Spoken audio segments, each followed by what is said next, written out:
Now we gotta see what Leon's coming up. Yeah, let's see what Leon's writing. Because it's gonna be wrong.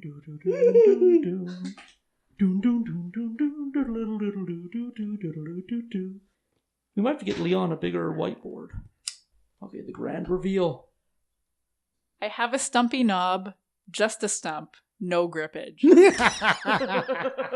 Warning.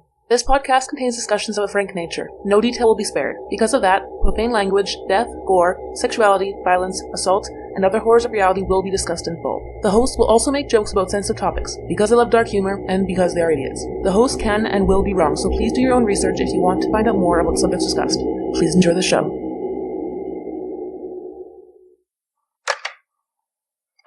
Now, are you sitting comfortably? Good. Then we'll begin.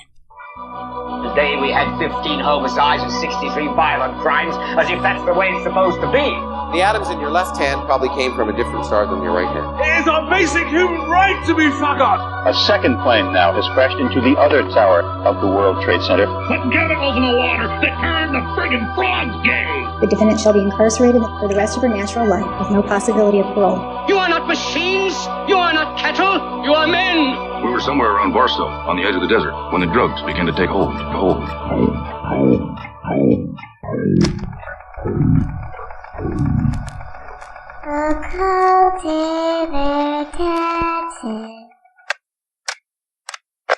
should we start? We've already started. Alright. Hello everyone, and welcome back to Occulte Veritatis, the Super Rad podcast, where we discuss cults, conspiracies, killers, and whatever else tickles our weird-ass fancies. Mm-hmm. I am Sage Murray. I am Ood Gallifrey. And I am Leon Tilger. Cool. We should probably start with what's your poison? So, what's your poison?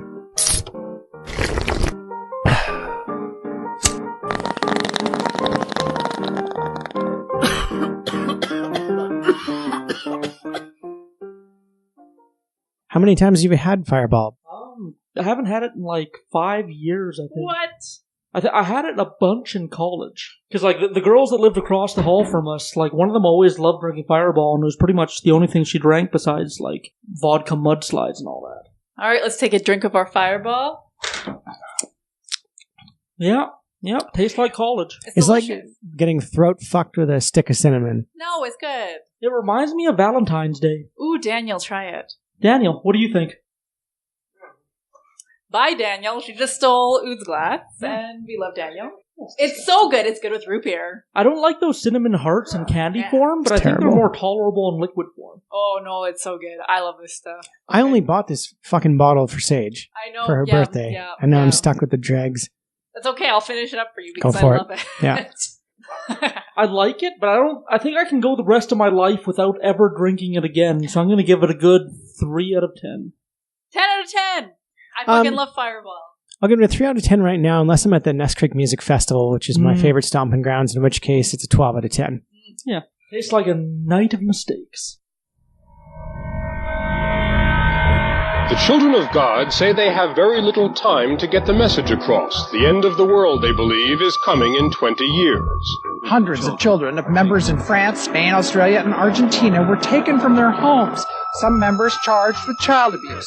144 children. The biggest police operation of its kind ever. Police investigating a religious cult accused of brainwashing and sexually abusing hundreds of children. Synchronized raids in 2 states against a religious sect known as the Children of God. There is religious persecution in Argentina. Today, I'll be examining the group called Children of God. Children of God are a secretive and controversial sect founded by its enigmatic leader, David Berg, in the 1960s. It continues to remain on the fringes of Christianity and the collective consciousness. So I'll be examining the group's cult's humble beginnings, to its free love tendencies, to the explosion of violence that took the life of one of its potential prophets and one of his caregivers. This will be a roller coaster of fuck-uppedness, so please bear with me. My main source of research on the topic was the book Jesus Freaks by Don Lattin. It was awesome and fucked, and I highly recommend reading it. So, David Berg was pretty much destined from the beginning to get into some kind of wacky, preachy religion. His grandfather was a famous minister and with the His grandfather was a famous minister with the Methodist Church, and his father was ordained into another mainline Protestant church. His evangelical training, however, came at his mother's side with the Missionary Alliance. So Virginia Brant Berg was a radio evangelist and itinerant preacher who made her name during the Pentecostal revival that gripped the United States during the beginning of the 20th century. She rode this revival all across Northern California to Florida and billed herself as a miracle woman, holding court over thousands of eager people at the Gospel Tabernacle of Miami. And she also came from super religious preacher parents herself. Like Christian religious? Yeah, Christian religious. Like wacky, fundamentalist, out there Christian religious parents. David's father, Hjalmar Berg, was born into a large Swedish family where his father was a cobbler, which is like a shoemaker. His family made extra money traveling across Sweden in a traveling minstrel, putting on musical and acrobatic shows. So it was basically like a family circus, which is kind of weird, but it's a living. Yeah, it's a living. When the family immigrated to America, Hjalmar met Virginia during a performance in her honor, and they were married soon after. Hjalmar also ended up going into the ministry, inspired by his father-in-law. So it was kind of like a self-fulfilling prophecy of going into the ministry. David Berg was the youngest kid of the family, and according to his mother, should never have been born. Holy shit. Apparently, a terrible accident occurred when she was taking her eldest and favorite child home from the hospital, and she was thrown from her carriage. Virginia broke her back in 2 places. Her next 5 years were spent in agony. She was paralyzed from the waist down, stuck on rubber cushions, her body emaciated, and her face gaunt. Then, an alleged miracle happened. After 5 years of waiting for her suffering to end, Virginia was healed. Hallelujah. So David always seemed to have a preoccupation with his dick and sex. This is going to be a doozy, you guys. Like, we weren't kidding about that content warning. When he was a kid, he masturbated pretty much constantly. The following quote is a recollection of one instance of being caught masturbating. "My dear mother was really narrow-minded. I remember when we first got to Miami and I was only 6 years old. It didn't seem to matter. After years and years of telling me not to, I was still doing it. In fact, I'm still doing it now. So she came in and caught me playing with it again. I suppose she thought she was going to make me ashamed, that I wouldn't do it anymore. So she brought in the whole family, if you can imagine. And my governess, whom I didn't even like anyhow. And my brother and sister scolding me before all. She brought a wash basin, a little bowl, and told me that she was going to cut it off. Oh, I was terrified. I was absolutely petrified. I almost never forgave my mother for that, threatening to cut it off and embarrassing me in front of the family. But that didn't stop me. It felt too good to quit. I just kept it up in secret. My terrible secret sin." So like I said, this man loved his dick from a young age. And they brought the whole family in to witness this scolding of masturbation. This guy doesn't sound a whole lot different than me. But so far. But he kind of had his, like, from a very young age, he had his sexuality intertwined with family. That's fucked. Berg also tells a story about his nanny Maria, who apparently used to suck him to sleep for his nap every afternoon. Gross. That's fucked, yeah. So this is what he said. "I had orgasms and I really enjoyed it. I always got nice and relaxed and went to sleep right after that. So I got started liking sex at an early age. But my mother was not very progressive. She decided that she wanted to see what made me want to take a nap every afternoon. So she snuck in and took a peek and she found Maria sucking me. She slapped that poor little Mexican girl out of the house. Look at me. I don't think it did me any harm. Of course, if you ask any of my enemies, they'll say, 'Aha, see? That's what's made him such a sex maniac.'" And you know what? I think that might have been what made him such a sex maniac. Great. I mean, a nanny sucking off a little boy. 6-year-old? That's pedophilia. Right. Yeah. Straight up. So eventually, as I'm sure that you guys have surmised, David and Virginia Berg ended up having super gross mother-son sex. I cast your ears upon the grossest shit ever. Prepare yourself. I'm ready. I'm not. One cold night, we woke up in the middle of the night with no heat and quite cold. Apparently, I must have been stirring, and my mother must have been cold and realized that I was cold too.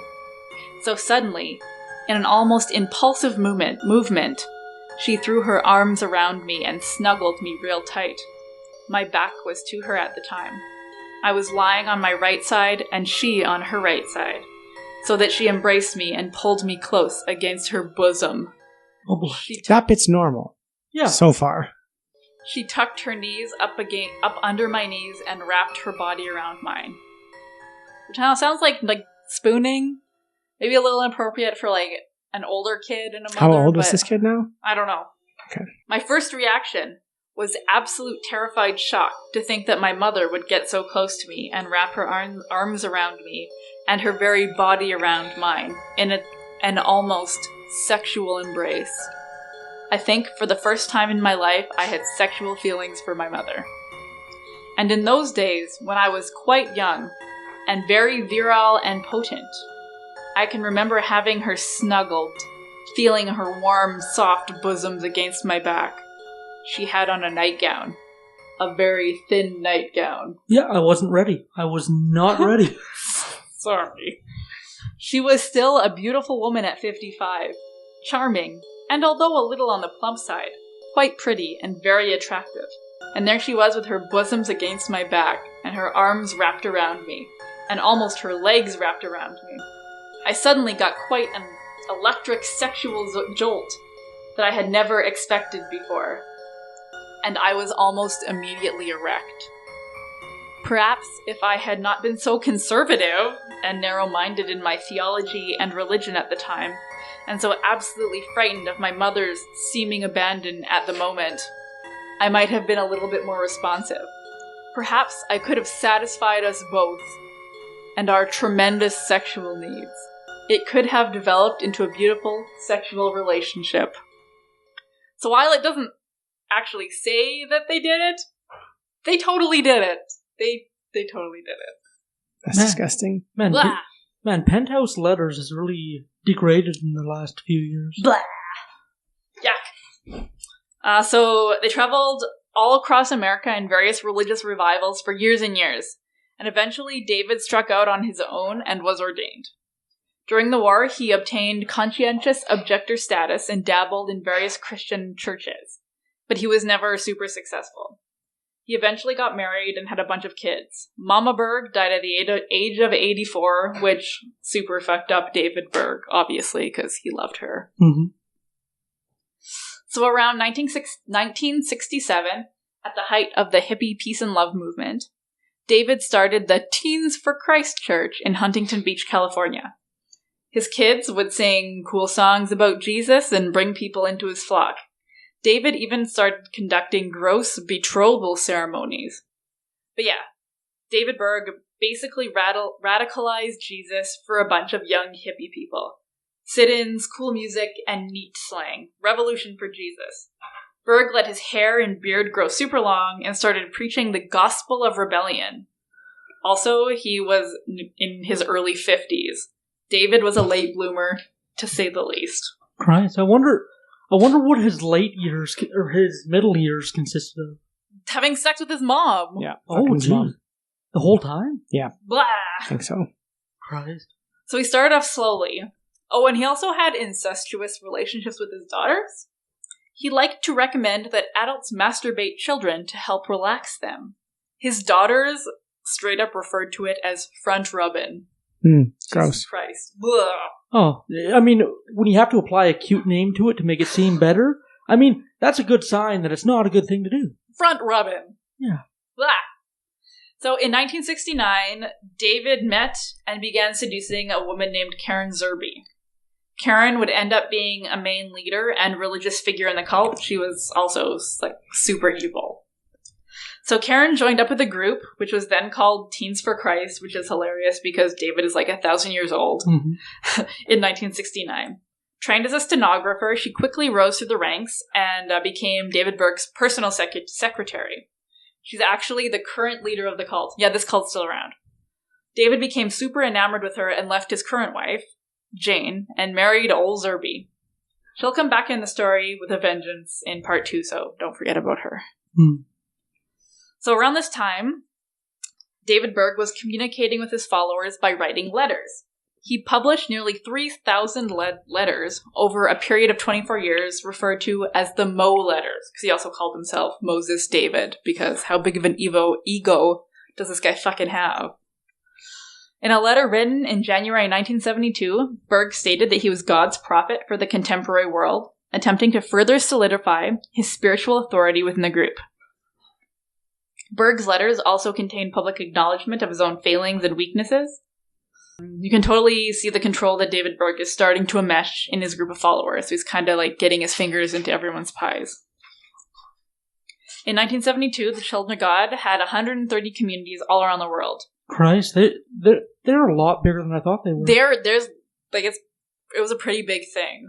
It's weird that one guy's fantasy of like fucking his family was applied to so many separate locations. Oh yes, and were all these people fucking their families too? You wait for part 2, man. Okay, there's lots of family fucking. Stay tuned. Stay tuned for more family fucking. Sorry. They printed out and distributed approximately 42 million tracts, the majority of them concerning the nature of God's salvation and America's doom. Street distribution of Berg's letters, called litnessing, became the Children of God's predominant method of both outreach and monetary support for the next 5 years. So you know that a cult is going to get gross when its leader literally says, "We have a sexy God and a sexy religion with a very sexy leader and an extremely sexy following. So if you don't like sex, you better get out while you can." That sounds like a threat. Right? He even mocked traditional Judeo-Christian teachings on sexual morality, preaching that God blessed adults and children who fully expressed their sexuality. Children, for fuck's sake. Good lord. So listen to this particular piece of fuckery. Dun dun dun dun. This is another in quotes. "Don't know what the hell age has got to do with it. God made them able to enjoy it practically from the time they're born. Informed consent. But though God didn't count them as underage to have sexual feelings and sexual responses and sexual nerves and sexual orgasms from the time they're born, the system prohibits them from having them until they're 18 or 21 years of age. I'll give you a moment to throw up." Blah. So, reading this shit is the worst. I'm not 100% on why I picked this topic. This stuff will come back in part 2, so sorry in advance. Please continue to listen. Anywho, around 1974, Berg had the women of the cult practice something called flirty fishing. Buckle up, buttercups. The term is derived from Matthew 4:19 from the New Testament, in which Jesus tells two fishermen that he will make them fishers of men. Cult leader David Berg extrapolated from this that women in his movement should be flirty fishers, also called bait or fisherwomen. The targeted men were called fish. The cult published several documents with exact instructions. Flirty fishing was defined as using sex appeal for proselytizing. If masturbation, oral, or penetrative sex ensued, this was termed as loving sexually, and also counted as a deep witness, meaning that the bait earned more brownie points within the group than by mere flirting. Berg noted that flirty fishing did not necessarily entail intercourse, but this was by far the most efficient method of proselytizing, and he obviously encouraged the sexual intercourse because that would bring more people to his cult. A trend that I'm noticing is he seems to ramp up the adultness of everything in his organization except for the language. He seems to choose to infantilize the language to make it all cutesy and make it harmless sounding so it's non-offensive. Yeah, you're right. I wonder what that means. It's yucky, whatever it is. It seems like on a level he knew what he was doing was wrong. He's trying to, I guess, hide the reality behind some language. He was like super excited that he was able to get away with it. I mean, it's just a classic pedophile. That's what they do. Blech. So, women who objected to being what the cult itself bluntly described as God's whores, or hookers for Jesus. See, that's more like it.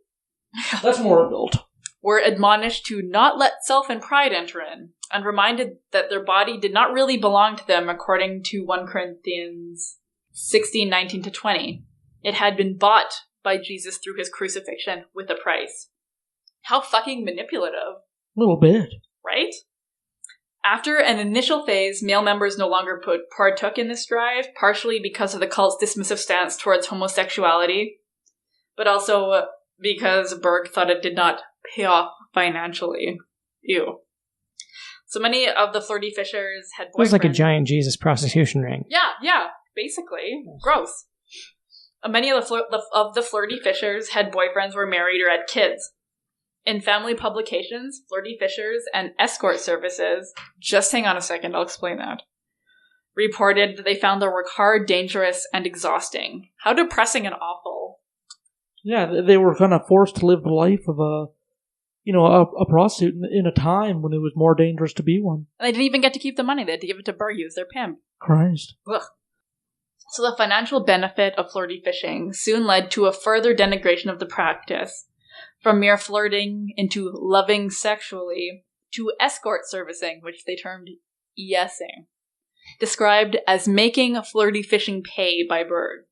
Oh no. Yeah, in which female cult members would work as regular call girls for escort services or freelance and merely witness or proselytize to their clients when the occasion offered itself. It's so fucked up, gross, and sad. So they turn pillow talk into proselytizing. Yeah. So they'd have sex with the guys and try to steer the conversation to how awesome the children of God were.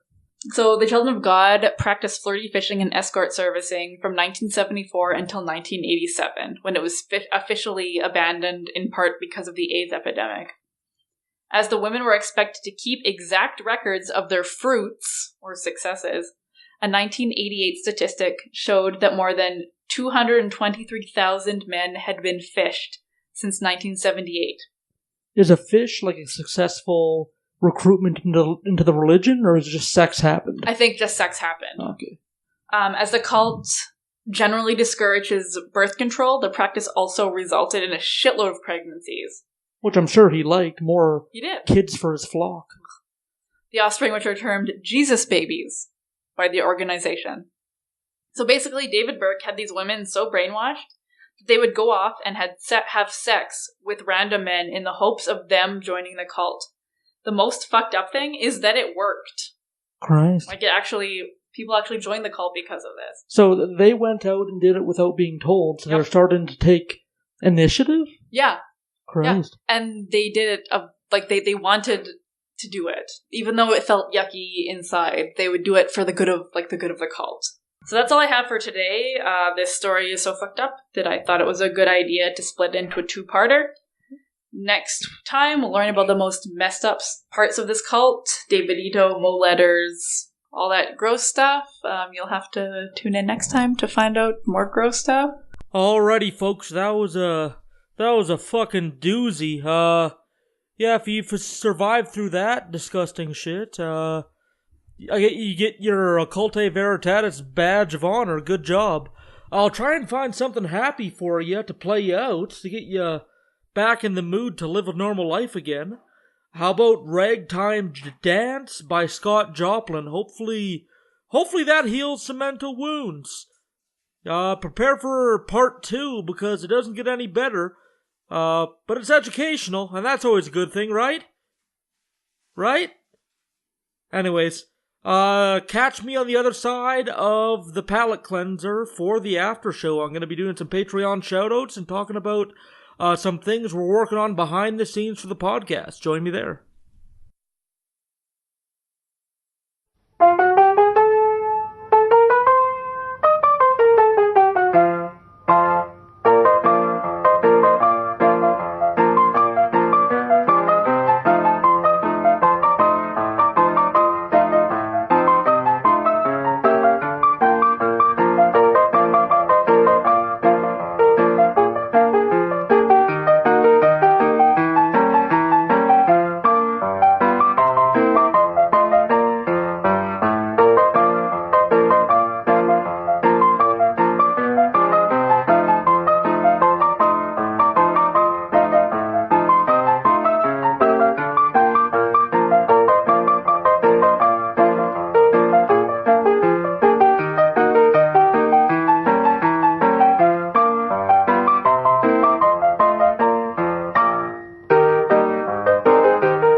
I'm gonna scare somebody right now because they pledged on Saturday night at around 7 p.m. And I'm giving them a Patreon shout-out right now as I'm finishing up the episode. Alan Lewis, thank you for contributing to our Patreon. You're now going to be able to vote on future episodes, so keep a lookout for those polls that are coming up. And for the rest of our Patreons, make sure that when the polls go up, you take your chance to vote, because we want the listeners to choose what episodes are coming up next, because, hey, this show is for you guys. We're just sitting around drinking beer and talking, so you guys get to choose what you want to listen to. If you want to get on the party, just go to www.patreon.com/ovpod. For as little as $1 a month, you can have your voice heard and cast a vote to see what episodes are coming up next. Of course, make sure to visit our website at www.ovpod.ca. Check out all the cool things on there. We have a voicemail function. You can press a button and send a voicemail to us straight from your phone. Easy as pie. And plus, you get to hear your voice on a podcast. A podcast that almost has 1,000 listeners. Imagine your voice being played in front of 1,000 people. No matter how bad your day is, you can imagine that. Alrighty, I think I've been talking long enough. I'm going to let you guys get back to your day. Join us next Sunday for part 2 of Children of God.